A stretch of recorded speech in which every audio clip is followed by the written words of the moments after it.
Hey, what's up? This is Kevin with Fit for Life Training. Today's little video is going to be an arm session. It's just a short little video clip at the end of this. It's bis and tris. You can apply these tips and tricks to just about any body part.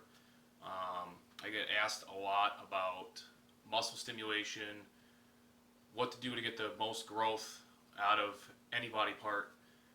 Obviously, there's the nutrition aspect of it and the rest aspect of it. But a big key component is there's a few things you can do while training. One of them is time under tension.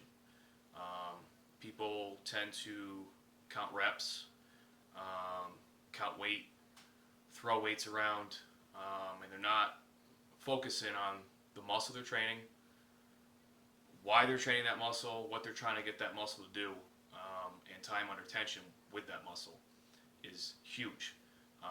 The more tension you keep on that muscle for the longer period of time, you're going to cause the most muscle breakdown, the most damage, and also cause the most muscle growth. Another key component to that is learning how to train through strength curves. I see this with my own clients. I spend a great deal of time with trying to teach them strength curve. Typically, most athletes, most people I train, most people I see in the gym, they're very strong at the extended part of an exercise.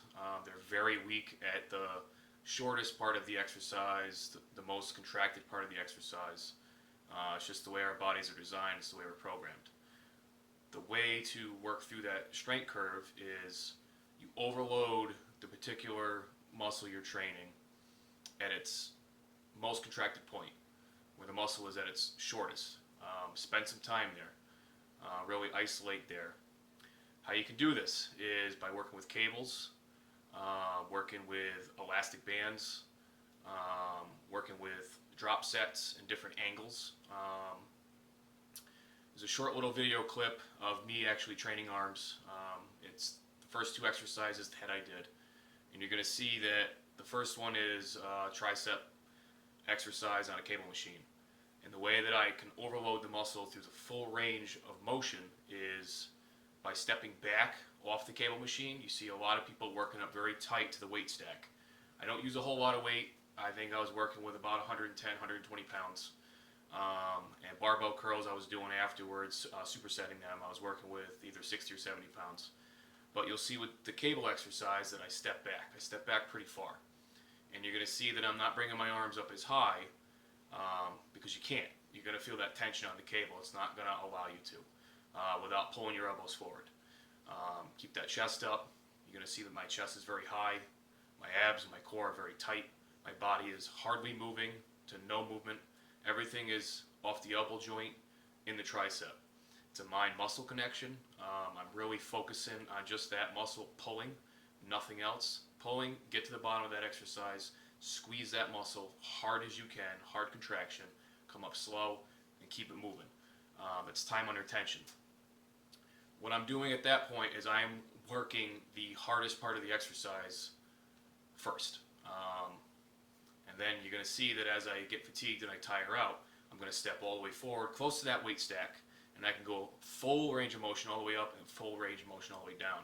And now I'm working the entire strength curve. I'm working where I was very strong before, which now I'm going to be very tired because I've already fatigued that muscle out. And it allows me to do a drop set without changing weight, just by changing the angle on the cable. You can do this with any body part. You just got to really think about how you're training, what you're training, and lay it out and figure out how that muscle is working. My next exercise, you're going to see me doing bicep barbell curls. It's very strict. You don't see me rocking, swinging, any movement. My elbows are pinned right to my side. All the movement is coming from the biceps. The same thing. It's a mind-muscle connection. I'm literally telling my bis to pull. I'm not just moving the weight. There's no shoulder work being thrown in there. Elbows do not move. Once again, my chest is up high. My abs are pulled in tight, locked, core is solid. I'm not swinging around. When I get to that top of that exercise, I'm pausing there and I'm squeezing and squeezing and squeezing, and then I'm coming down really slow. I'm fully lengthening the muscle. And the entire time, I am also working the eccentric part of the exercise.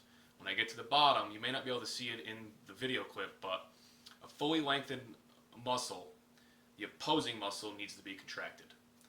And a lot of people don't really understand this. You're going to see them lengthen the muscle and then come right back up. At the bottom of the bicep exercise, I'm actually flexing my tri. When my tri is flexed, my bi is fully lengthened. And then I repeat. You're going to see it's very slow, it's very concentrated, and I'm squeezing. I'm squeezing as hard as I can all throughout the exercise.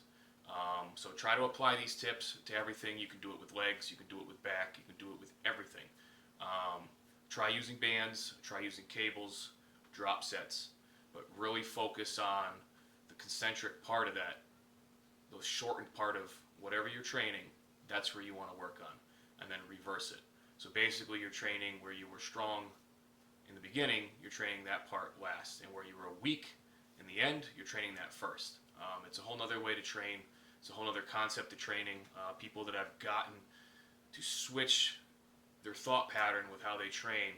We're all programmed to do things a certain way, and that's just speed, movement, and get through the exercise.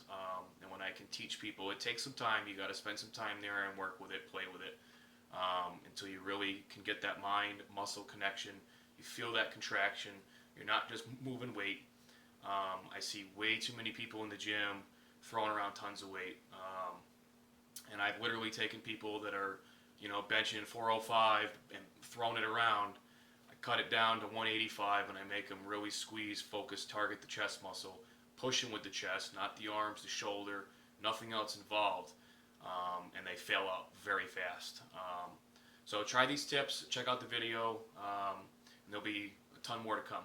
Peace.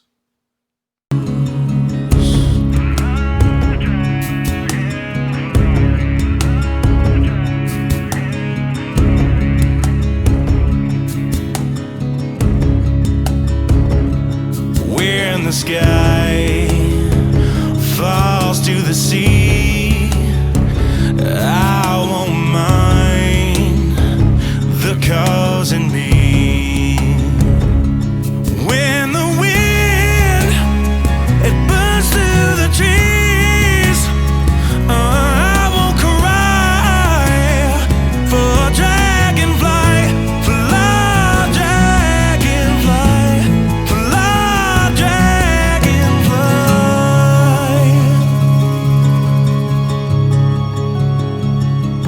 When I come and get me a piece, take my advice, just let me be.